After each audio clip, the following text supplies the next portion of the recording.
Vida Familiar Shaddai presenta My shame. Who could carry that kind of weight? It was my turn till I met you. I was breathing but not alive. All my fears. Hay cosas que dice la palabra, todo nos es lícito, pero no todo conviene. Pues podemos hacer muchísimas cosas, pero hay algunas que no. Por darles un ejemplo, ¿qué no podemos hacer? No podemos participar. Los niños pueden salir, por favor. No podemos participar de los eventos que el mundo hace, como las festividades de Día de Muertos, porque sería como estar honrando y respetando o participando. El hecho nada más de participar de los muertos, pues ya está en contra de lo que dice la palabra, ¿no? El hecho de participar del Día de Muertos, gracias Gaby, pues ya estamos haciendo lo que no dice la palabra. La Biblia dice que la muerte es un enemigo. La Biblia dice que la muerte tomó ocasión por medio del pecado para destruir, ¿verdad?, a la humanidad. Dios había hecho a Adán y a Eva, y la muerte entró a través del pecado y mató a todos los hombres. Y cuando Jesucristo fue levantado de la muerte lo retenía, la muerte lo mató, la muerte lo reclamaba. Y entonces pasó algo muy impresionante, que la muerte ya no pudo de alguna manera retener al Señor. Y pues bueno, Jesús resucitó y ya no está muerto. Y si ya no está muerto, quiere decir que venció a la muerte. Y la muerte, dice la Biblia, que está reservada para la muerte segunda. Así que si yo consagro o de alguna manera participo en todo lo que esas festividades, ¿verdad?, que muchas veces ignoramos su principio y su origen, tengamos mucho cuidado que nuestros hijos participen de todo ello. La Constitución dice que la escuela es laica y que no podemos mezclar ninguna cuestión ni de culto religioso ni nada de eso, ni prácticas del pueblo. Entonces, ¿por qué en las escuelas permiten todo eso? Pues porque la mayoría profesa esa fe católica. Pero es terrible que la Iglesia Católica haya dedicado los días de muertos, de los santos muertos, ¿verdad?, como que si de ellos mismos pudieran salvarse y pudieran llegar a un grado máximo de purificación para entrar al reino de los cielos. Eso es mentira. Cuando dice la Biblia que el único quien te puede salvar es Jesucristo, y no es por obras, es por pura gracia y misericordia de Dios. Entonces, no participe usted de eso, ¿de acuerdo? No participemos de esas festividades. O sea, mantengámonos firmes en la palabra ay, pero es que a mis hijos les gusta mucho, pero es que se viera bien bonita de bruja, viera usted está entonces participando de eso, y no hay una convicción de que usted y yo ya no debemos participar de eso. ¿Ok? Solamente era un comentario. Y pues bueno, vamos a orar por la palabra. ¿Ok? Padre, en el nombre de Jesús, te pedimos, Dios, que tú tomes el control en este momento, que tú guardes a los que estamos aquí, que tú seas el que se glorifique en tu palabra, y que todo lo que se exponga sea tu voluntad. En el nombre de Jesús, que podamos entender y hacer tu obra. Amén y amén. Abra su Biblia conmigo, por favor, en el libro de Romanos. En el libro de Romanos nos vamos a encontrar con una porción muy importante que habla acerca de una confirmación de parte de Dios. No hay nada más gratificante para un individuo que tenga una confirmación de su propio padre o madre o familia. Nuestra confianza, humanamente hablando, nos la da nuestra familia. Esto es natural. Podemos ver a niños que cuando no tienen a sus padres cercanos a ellos, o que sus padres están alejados, o que sus padres no tienen buena relación con ellos, podemos ver mucha inseguridad en estos hijos. Podemos ver que esa inseguridad va creciendo a medida que ellos van desenvolviéndose en diferentes puntos de su vida, llámese universitario, llámese escuela, llámese social, llámese con la familia. Y podemos ver en ellos un cuadro o un denominador común, que hay mucha y demasiada inseguridad por la falta de una afirmación de los padres. Y no solamente de ellos, sino que cuando a veces llegan a ser adultos, esa misma inseguridad hay, y esa misma inseguridad, esa misma carencia la transmiten a sus hijos. Y por eso tenemos padres que de alguna manera existe tanta inseguridad que no pueden tomar decisiones importantes en su vida. De alguna manera pueden tomar decisiones, pero no quiere decir que tomar ese tipo de decisiones sean las correctas. Y cuando ellos toman ese tipo de decisiones basados en su misma falta de identidad o en esa misma falta de inseguridad, esto conlleva a traer inseguridad a la misma familia.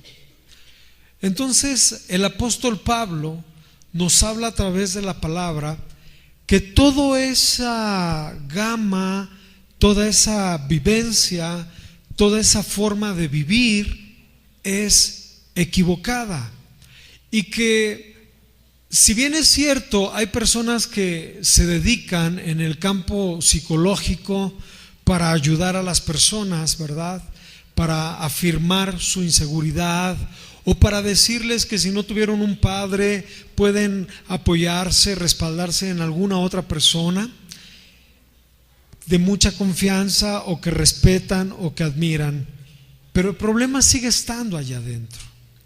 Y entonces la palabra de Dios es la que transforma el alma y la mente del individuo. La palabra de Dios es nuestra ancla más fiel, firme y segura para que todos nosotros no vivamos bajo ese temor. La inseguridad y nuestro pecado nos lleva a estar bajo temor. Un índice de que me pueda dar a mí una medición de que si yo estoy bien cimentado en las cosas de Dios, tiene que ver cómo yo me sienta. Si yo tengo temores en mi vida, quiere dar a entender que en ese índice está marcando un parámetro en mi vida de que no me alcanza mi fe. Cuando una persona está bien cimentada en la fe, entonces todo temor comienza a desvanecerse, porque él está o ella está segura, firme en toda la promesa, en todo lo que refiere la fe en Cristo Jesús, el autor y consumador de la misma. Y de esa manera todos los temores, todas las amenazas tendrán su forma, tendrán su razón de existir, pero usted y yo vamos a estar seguros en Dios y por lo tanto ya no va a haber temor. Los temores son parte del índice que nosotros mostramos y revelamos cuando no tenemos fe. Y cuando hay temor, hay condenación. Y si hay condenación, es que algo no estamos haciendo bien o algo en nuestra vida no está cuadrando en la obediencia de Dios. Cuando yo siento temor de algo o cuando tengo ciertos temores de que algo o alguien, ¿verdad?, me vaya a descubrir o vayan a notar mi realidad de vida o se vaya a manifestar lo que estoy yo escondiendo, eso me lleva a una esclavitud de temor. Y cuando yo tengo temor, entonces soy vulnerable. Y mucha gente vive así. Mucha gente está con temores, mucha gente está con falta de una buena identidad, una buena identificación, y muchos hijos están así porque los padres están así. Pero cuando yo voy al libro de Romanos, en el capítulo 8, versículo 15, ¿me pueden ayudar a leer? Vamos a leer, voy a leer. Acompáñenme en su mente. Dice lo siguiente: pues no habéis recibido el espíritu de esclavitud, este espíritu de esclavitud para estar otra vez en temor, sino que tú has recibido el espíritu de adopción de un hijo, por el cual tú clamas: Abba, Padre. El Espíritu mismo, el Espíritu Santo, Él mismo viene y te dice: de verdad, yo doy testimonio de que tu espíritu es ser hijo de Dios. Wow. Versículo 16 está hablándonos de que el Espíritu es el que está dando el testimonio a tu persona de que eres hijo de Dios. En el versículo 17 te está diciendo que entonces, por cuanto tú eres adoptado, eres hijo, y si eres hijo, también eres heredero, y si eres heredero, entonces juntamente con Jesús eres coheredero y serás glorificado. Wow.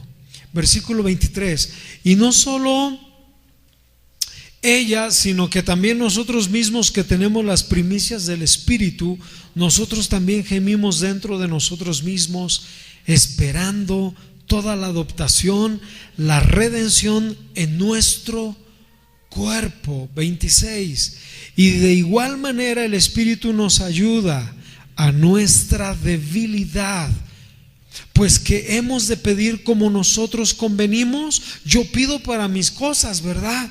No lo sabemos, pero el Espíritu mismo intercede por nosotros con gemidos indescriptibles.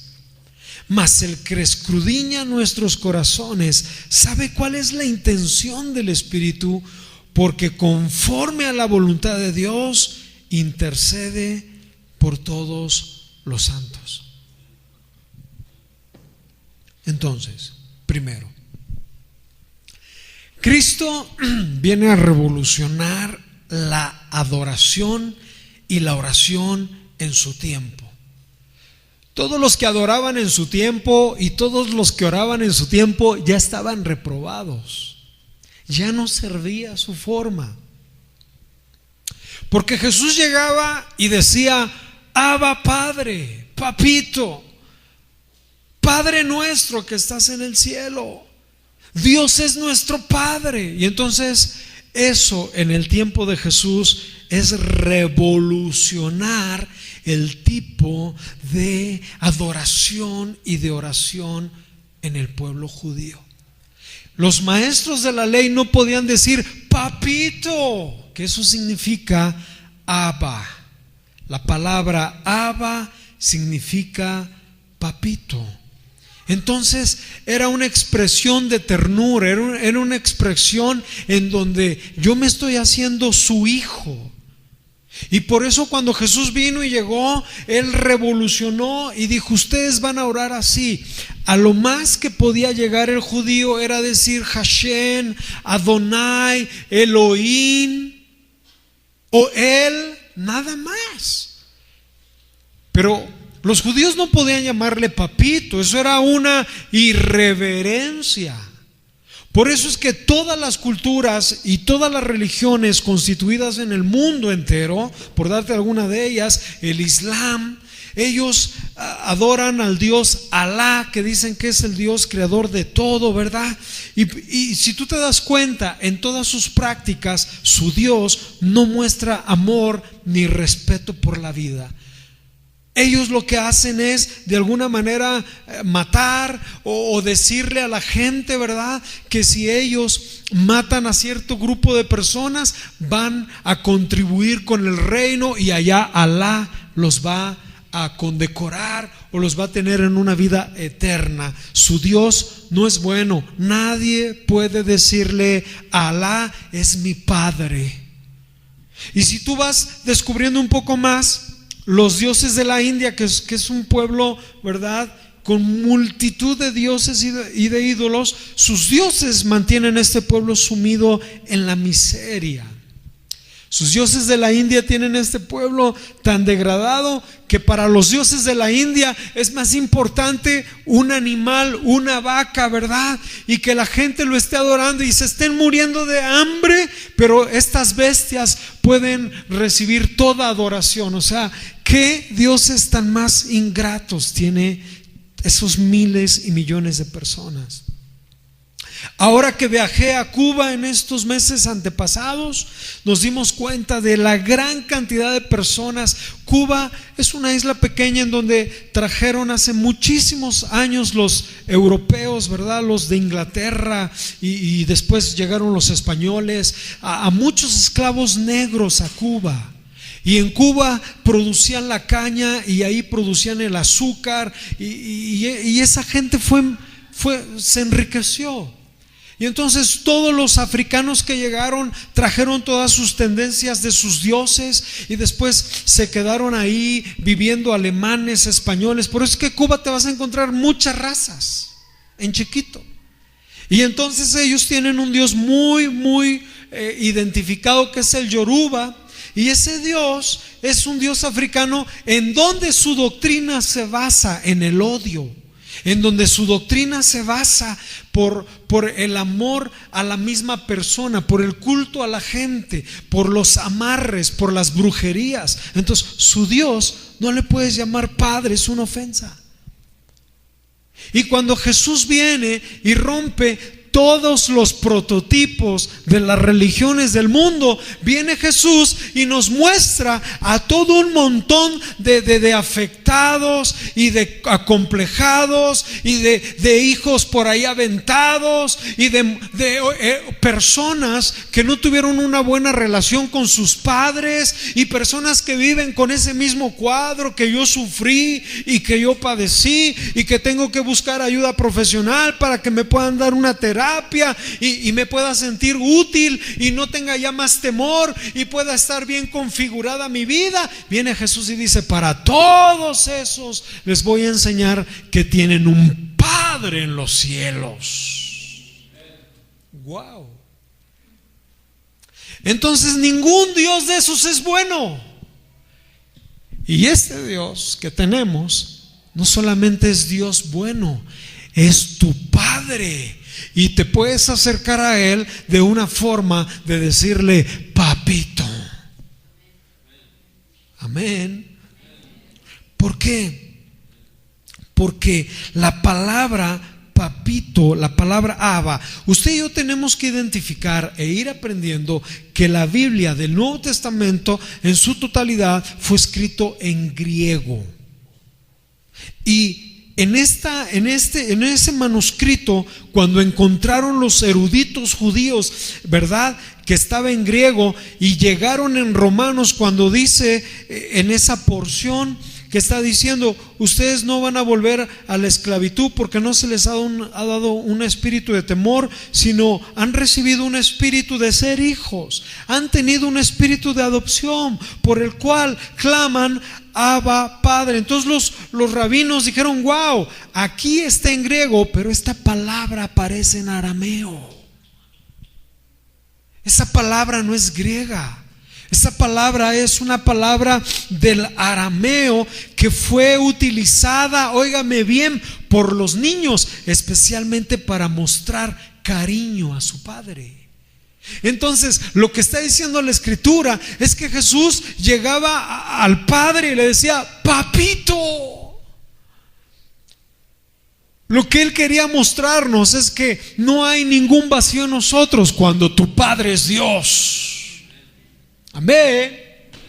Ya no hay más a la tristeza y al acomplejamiento y ni un espíritu de temor para volver a caer en esclavitud y en condenación. Por eso dice: tú has recibido un espíritu, el espíritu de Dios, el espíritu de ser hijo, el espíritu de ser adoptado ahora y poderle decir no solamente padre, sino papito. Y entonces cambia todo. Cambia tu perspectiva. Yo como hijo estoy seguro. Yo como hijo de Dios estoy firme. Yo como hijo de Dios estoy determinado. ¿Por qué? Porque tengo una identidad. Me llamó mucho la atención que Sebastian Brock, él es un profesor emérito del arameo. Y a él la Universidad de Oxford lo puso a investigar por qué decía esa palabra Abba. Porque los rabinos decían: es que esta palabra aquí ya no se dice. ¿Sabes qué? La palabra Abba se dice hace 3 siglos antes de Jesucristo. Lo cual, cuando llegó Jesucristo en ese tiempo, algunos la desconocían. ¿Qué es Abba? La palabra Abba tiene una expresión muy fuerte. En Jerusalén se utilizaba el hebreo, el arameo, el griego y el latín. Y la gente más común hablaba el arameo. La gente carpintera, la gente que hacía odres, la gente que hacía el pan, la gente del pueblo, ¿verdad? Pues era la gente más común que su lengua era arameo. Solamente los doctos, los más de alguna manera estudiados, los doctores de la ley, las personas más en otro nivel hablaban solamente el hebreo. Y las personas que hablaban hebreo, arameo, griego y latín eran políglotas. Era gente que de alguna manera tenía esa capacidad. Y Jesús hablaba todas estas. Pero a Jesús le interesó no hablarla en griego. A Jesús lo hubiera hablado en hebreo o lo hubiera dicho en griego. Pero usted y yo nos debemos preguntar: ¿por qué Jesús la habló en arameo? Porque tiene una profundidad y un peso esa palabra. Y el autor de esta escritura nos está dando a entender que usted y yo tenemos que venir a clamarle: Abba, Padre. Y esta palabra aparece 3 veces en el Nuevo Testamento. Solamente en Marcos 14:36 aparece Abba, papito. Cuando le dice, se está debatiendo en el huerto del Getsemaní Jesús y le está diciendo: papito, no se haga lo que yo quiero, sino se haga tu voluntad. Lo cual nos está diciendo que aquel que es hijo de Dios debe estar buscando la voluntad de su papito. Y otra porción en Gálatas 4:6 nos habla también de esto, de que Jesús dijo: Abba. Cuando usted se acerca a Dios, puedes decirle papito hermoso, Padre, Abba, y no pasa nada. La Biblia dice: y porque son hijos de Dios, ha enviado el Espíritu de su Hijo. ¿Cómo entiendes eso? El Espíritu de Cristo ha venido a nuestros corazones. Fue cuando tú te convertiste y dijiste: yo quiero al Señor, y tu corazón se abrió, porque el Espíritu de Jesús entró en tu corazón. Y cuando entró en tu corazón, entonces clamas: Abba. Y vuelve a aparecer la palabra Abba, Padre. O sea que usted como hijo puedes acercarte al Dios supremo, glorioso, creador de todas las cosas. Un Dios bueno, un Dios amoroso, un Dios que te considera a ti no creación ni criatura, te considera hijo amado, para que tú le llames Abba, papito. ¿En dónde está tu condenación? ¿En dónde queda tu falta de seguridad? ¿En dónde queda, mujer, tu falta de todo lo que nadie te ha tomado en cuenta o todos te han menospreciado? ¿En dónde queda eso cuando el Dios del cielo te dice: yo te he dado el Espíritu de mi Hijo en tu corazón, para que cuando te acerques conmigo no vengas como un desconocido? Eres mi hijo, clama a mí, Abba, Padre. Amén. Entonces era una palabra inusual para los maestros de la ley, para la gente entendida. Y hay algo más. Si Él nos está dando, dice la Biblia, nos adoptó. La palabra adoptar en sí lleva un gran compromiso. La gente que adopta a un niño, primero fíjate todo lo que hay. El niño no sabes si está enfermo, no sabes qué tiene, no sabes cuál es su genética, no sabes cuál es su forma de pensar el día de mañana, no sabes nada.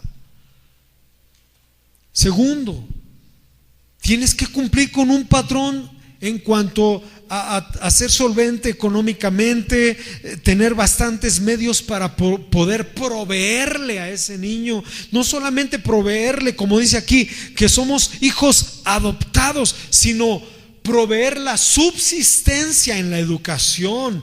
Cuando él tenga problemas personales, emocionales, como si fuera tu propio hijo, pero este es parido del corazón.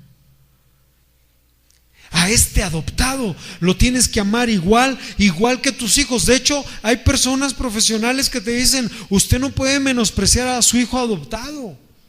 Usted tiene que amar al mismo hijo adoptado que al mismo hijo natural.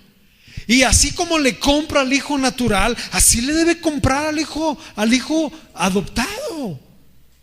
Y tiene que ser lo mismo. Y también tiene que considerar, señor, señora, que usted al adoptar a un hijo, usted tiene que cuando muera, la herencia pasa a ser de su hijo natural y de su hijo adoptado.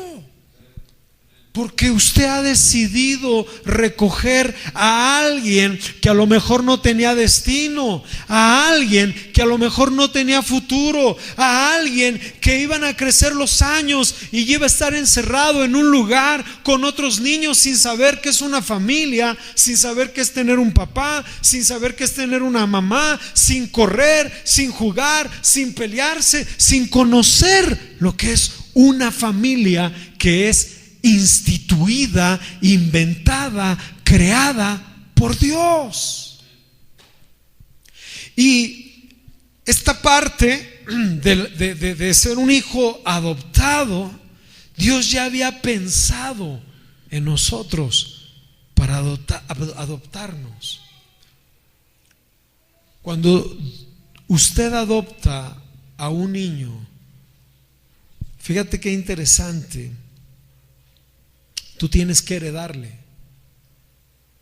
Así sea un carro, así sea tu casa, así lo que sea.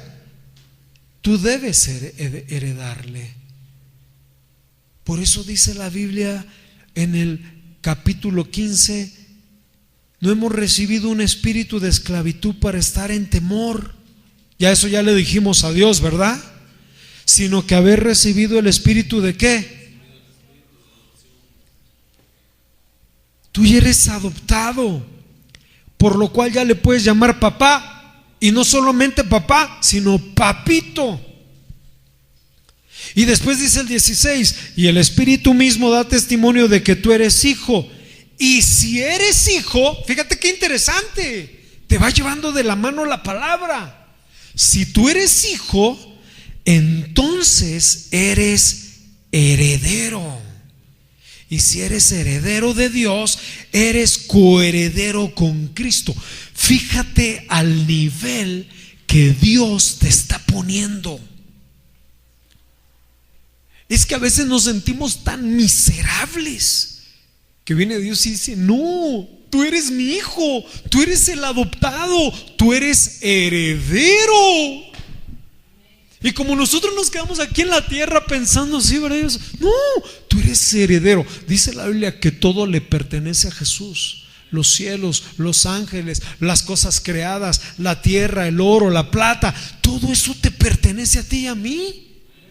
¿En serio? Porque Dios está diciendo: si la ley, la constitución en derecho penal dice que todos los bienes materiales como inmateriales, materiales, económicos, en especie, en joyas, en todo lo que tengas, tú eres heredero. En lo natural, en lo espiritual, dice Dios, tú eres heredero. O sea, escúcheme, el grado de Dios es no hablar por hablar. ¿Usted cree que Dios habla y dice: tú eres mi hijo, tú eres heredero? ¿Usted cree que Dios es así? Cuando una persona va y adopta un hijo es porque está definida, está determinada a conectarse con ese bebé o con ese hijo o con esa niña, a conectarse y a dedicarle su amor, su esfuerzo, a comprarle, a decirle, a amarlo, a crearlo, que ese hijo le diga: gracias papi, gracias mami, porque en la mente de ese niño no sabe, en realidad él lo ve como papá, como mamá, y va creciendo y se va creciendo en esa casa y va siendo un hijo bueno, un hijo responsable, un hijo que ama, y entonces toda esa herencia es para él. Y eso que le compartes a él, se lo compartes al otro. Por eso es coheredero. Y todo lo que Dios le dio a Jesús y todo lo que tiene Jesús, dice: ustedes son coherederos de Jesús. Perdón, ¿usted cree esto? Pastor, yo creo que es un tema espiritual. Por favor, entonces explíquemelo. Dice la Biblia que si Dios ya te dio a su hijo, ¿qué no te dará? Amén. Por favor. Entonces te está diciendo: tú eres heredero. Y entonces les veo sus caritas de ustedes, y algunos se quedan pensando y dicen: pues sí, pero ¿en dónde está el dinero? Pues sí, pero ¿en dónde está esto, lo otro? Escuche esto: todo nos pertenece. Mire todo este lugar, mire aquellos jóvenes que están allá, ¿verdad? A través de los espejos, mire el jardín, mire, todo esto le pertenece a usted. Todo esto es de nosotros. Y todo lo que Dios tiene creado nos pertenece como hijos adoptados de Dios. Y la Biblia nos habla constantemente de que somos herederos, de que hay herencia. Para Dios la palabra heredero es muy importante. Los judíos, cuando adoptaban a un hijo o tenían un hijo, le daban herencia. Y la Biblia habla más de 67 veces en el Antiguo Testamento: y esta herencia será para los hijos, y esta es la herencia que es para los hijos. Y usted tiene herencias en Cristo Jesús. Hebreos 1:14 nos dice: ¿no son todos espíritus ministradores enviados para servicio a favor de los que serán herederos de la salvación? Somos herederos. Por lo cual, queriendo Dios mostrar más abundante a los herederos la promesa, la inmutabilidad de su consejo y su interpuesto juramento de que son hijos. ¿Tiene alguna duda? Tito dice: para que justificados por la gracia vengamos a ser herederos de lo que tenga Dios conforme a la esperanza de la vida eterna. ¿Tiene alguna otra duda de que es usted heredero? Gálatas 3:29 dice: y si ustedes son de Cristo, entonces ciertamente el linaje de Abraham son por la fe, y por lo tanto herederos también de todas las riquezas y promesas en Dios. ¿Le queda duda que es heredero? Y yo puedo continuar. Y aquí viene algo muy importante, porque el ser heredero o coheredero de Cristo nos trae a una conciencia de compromiso y de responsabilidad.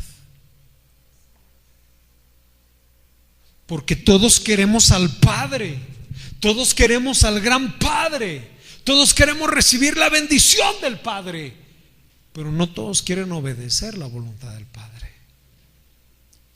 Y usted, por si no sabía, la constitución de la ley romana, la constitución de la ley judía en Israel y la constitución de México, y te puedo decir que en todos los países que existen tienen esta casi misma constitución, es de que el heredero tiene que tener responsabilidades de la herencia y de sus padres que tiene. O sea, que no nada más es: yo soy coheredero, yo soy heredero de Dios y coheredero de Cristo. Sí, espérate, todo es tuyo, pero ¿cuáles son tus responsabilidades? El hijo no puede despilfarrar el dinero. El hijo tiene límites o tutores, y si muere el padre es heredero, pero hasta que haya madurado puede recibir la herencia. El hijo, cuando llega a la salvación, yo lo veo así en nuestro caso, cuando morimos y llevamos una vida consagrada al Señor, como dice la palabra, una vida en la fe, una vida que caminamos con el Señor, una vida obedeciendo su voluntad y no lo que nosotros querramos, una vida de buen testimonio, una vida que estamos dando frutos del Espíritu Santo, una vida en donde todas las áreas de la carne las estamos, ¿verdad?, a través de la ley del Espíritu dominando, una vida en donde manifestamos el amor de Dios para con las personas, una vida en donde en verdad estamos caminando para la salvación, y cuando llegamos a morir y seamos resucitados, seremos herederos de todo y seremos llamados hijos de Dios. Pero yo tendré compromisos y responsabilidades.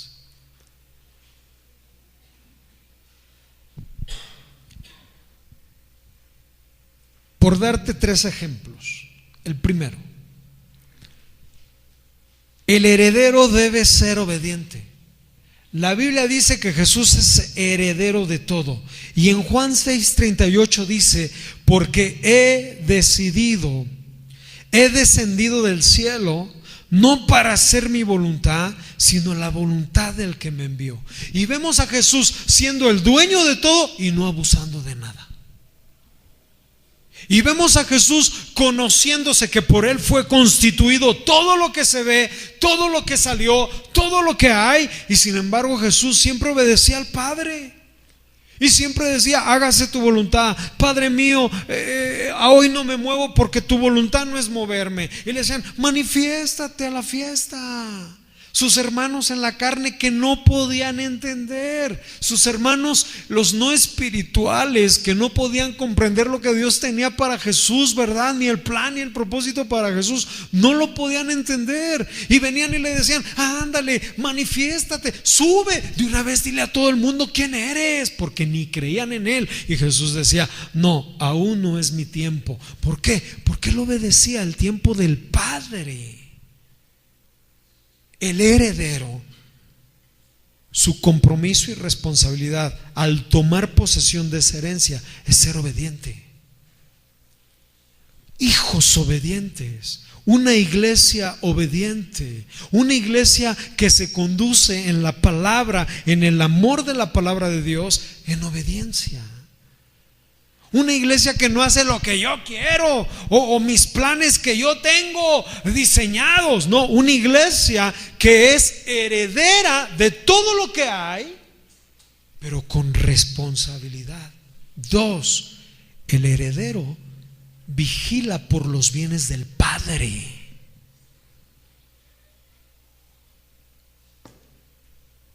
Los artículos constitucionales en Roma, en Israel y en México, que son casi similares, dice que el heredero debe respetar y debe salvaguardar la herencia del padre, porque si no, hay problemas. Jesús agarraba y todo el tiempo vigilaba por los bienes del Padre. Dijo: en los negocios de mi Padre debo estar. Yo soy heredero de las cosas que me ha dado el Padre. Yo las cuido, yo las guardo. Es más, esto hasta como cambio de cultura en nuestra sociedad. Los hijos no honran lo que los padres les dan. El dinero que es para la universidad la tiran, y ya ando aquí, y ya ando allá, y ya ando haciendo lo que quiera. No cuidan la herencia que están recibiendo de sus padres. Jesús no. Jesús, siendo dueño de todo, no desperdiciaba nada. No hacía un milagro de más, no hacía un milagro de menos. Multiplicaba el pan y mandaba a contar el pan y a recoger los pedacitos para comer después. O sea, Jesús era administrado, Jesús era sabio, Jesús tenía todo, pero también Jesús administraba, cuidaba, vigilaba por los bienes del Padre. Eso es ser un buen heredero. Eso es tener responsabilidad de lo que Dios te está dando. Cuando tú tienes bendiciones y no las administras y las desaprovechas, eres un mal hijo, eres un hijo que no sabe tener buen compromiso con la herencia y las bendiciones que el Padre le da. Qué interesante esos textos. Yo tengo que aprender a lo que mi Padre me da, de verdad, administrarlo y ser cuidadoso de ello, porque Jesús decía: en los negocios de mi Padre debo estar. La Biblia dice: mas en vano me honra este pueblo enseñando doctrinas de hombres. Usted tiene que cuidar la buena y sana palabra de Dios. Usted tiene que ser guardián de la riqueza de Dios que está en su palabra. No comernos cualquier cuento, no escuchar cualquier cosa. Usted tiene que oír a alguien que da una exposición de la palabra y que la palabra misma nos enseña a nosotros mismos cómo lo está haciendo. Son hijos adoptados, son coherederos, son herederos y tienen el Espíritu de Cristo en sus corazones para que se acerquen a su Padre ya nunca más vacíos y le puedan decir: papito, Abba, Padre. Ahí está. Esa es una gran herencia. Ahora bien, algo que no le gusta a la gente de los herederos. Pero cuando los labradores vinieron al hijo, dijeron entre sí: este es heredero. Este tiene de Dios. Matémoslo y apoderémonos de su heredad. Todos los que son herederos son perseguidos. No lo digo yo, lo dijo Jesús. Y Jesús refirió, ocupó, utilizó, ilustró una parábola en donde había muchos de sus discípulos y también habían fariseos, doctos, escribas. Y cuando Jesús comenzó a exponer la parábola, ¿verdad? Había un hombre que tenía una hacienda muy rica, muy buena, y envió a su ayudante y lo golpearon aquellos que se apoderaron de la hacienda. Y después el padre envió a otro, ¿verdad? Dijo, bueno, tendrán más respeto, pero lo golpearon igual. Y dijo, bueno, enviaré a mi heredero, a mi hijo. Y cuando envía a su heredero, estos dijeron, este es el heredero, este es el hijo, este es príncipe, matémoslo. Y de una vez nos quedamos con la viña. Jesús expuso una parábola refiriéndose a que envió profetas en muchos tiempos. Algunos los mataron, a otros los metieron en aceite, otros no quisieron entender la sana palabra, hasta que por último dijo, voy a enviar a mi hijo Jesús. Y cuando vino Jesús a hablarles de la verdad, también lo mataron. Pero aquí hay algo bien interesante. Aunque lo maten, la herencia sigue siendo de los hijos. Denle un fuerte aplauso al Señor. Tu herencia es espiritual. Tu herencia va más allá de tu pensamiento. La herencia que Dios nos da no es corruptible.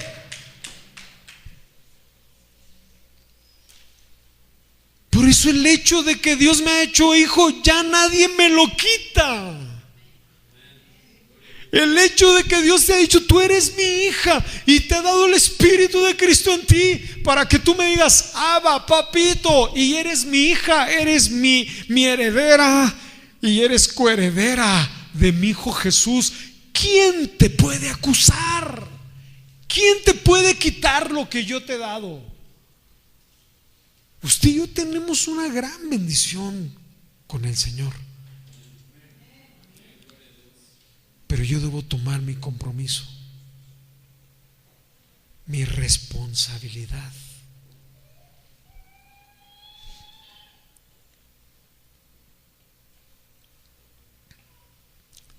Un heredero retiene la enseñanza de su padre.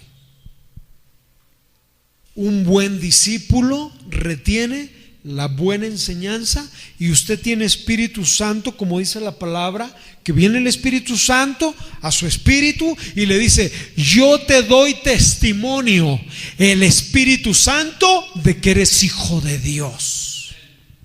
Wow. ¿Sí oyó eso?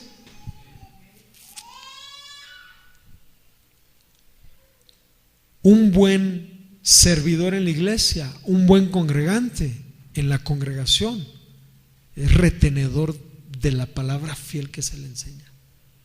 Pablo viene y le dice a Tito, Tito, retén la palabra fiel, que es conforme a la enseñanza de la Escritura, para que seas capaz también de exhortar con sana doctrina, no cosas raritas, no cosas infladas, no show, no espectáculos para que la gente, venga a la audiencia. No, habla la palabra, refuta a los que contradicen, guarda la sana doctrina. Y usted sabe cuando es palabra de Dios. Y la palabra de Dios te cambia. La palabra de Dios en sí ya tiene un peso, porque es palabra dicha de Dios. Y no dice la Biblia que la palabra convierte el alma del pecador. Y no dice la Biblia que la palabra cambia los pensamientos del hombre. No fue ni la terapia, ni la psicología, ni la pastilla, ni el medicamento. Es su gloriosa palabra. Y yo termino con esto. Dijo Jesús una poderosa declaración de esto que estamos leyendo de Romanos, de esos pedacitos de texto. Dijo Jesús, nadie, óigame bien, nadie conoce al Padre sino el Hijo, quien lo revela. Wow. ¿Usted qué es? Vuelvo a preguntar, ¿usted qué es? Y si es hijo adoptado y tiene Espíritu Santo que lo hace hablar, Abba, Padre, papito, tú eres mi Padre, ¿qué es si es hijo de Dios? ¿Qué es? Su heredero. Y si su hermano mayor, que es Dios, que es Cristo, ¿qué es usted de Cristo? O sea, que todo tiene por igual, ¿sí o no? Yo digo, a Dios, ¿cómo se le ocurrió ponernos a nosotros como hijos, como coherederos y herederos de todo lo que le ha dado a Jesús? Porque si no hubiera dicho, pero tú eres el más pequeñito. No, tú no eres heredero, tú eres salvo, nada más, creación salvada. No, por favor, entiéndalo. Por eso es que Jesús viene y dice: nadie conoce al Padre sino el Hijo. Y entonces, si tú oyes esta verdad, te abre tus oídos espirituales y te está retando a que tú conozcas al Padre. ¿Tú conoces al Padre?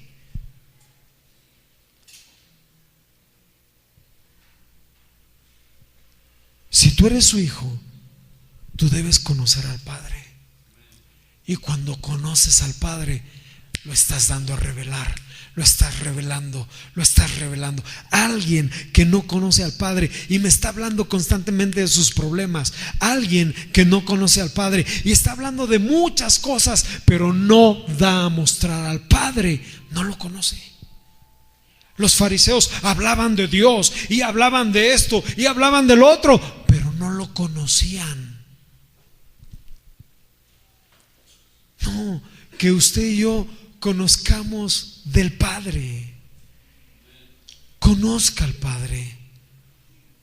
Volvemos a leer 15, 16 y 17 y terminamos.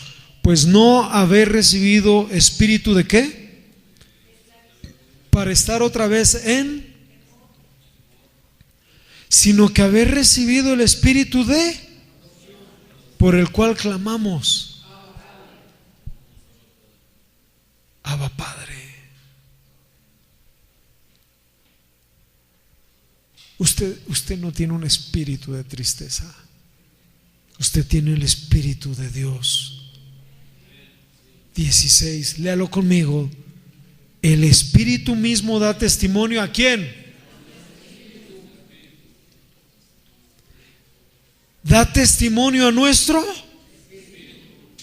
de que somos. Usted es hijo de Dios. Pastor, pero viera que usted es hijo de Dios. Y lo que Dios tomó no lo va a desechar, lo va a transformar. Va a haber un proceso, le va a costar, pero usted es hijo e hija de Dios. Tóquese, todos di: yo soy hijo de Dios.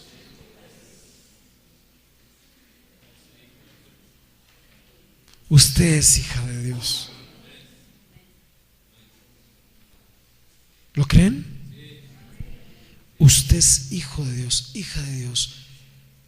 El Espíritu mismo nos da testimonio que somos hijos de Dios. 17, y si somos hijos, también somos herederos. Ya no le saco cuentas de qué herencia tiene usted. De entrar a los cielos, todo lo que hay ahí es suyo. ¿Usted cree que un hijo adoptado llega a su casa y siéntate ahí y se siente?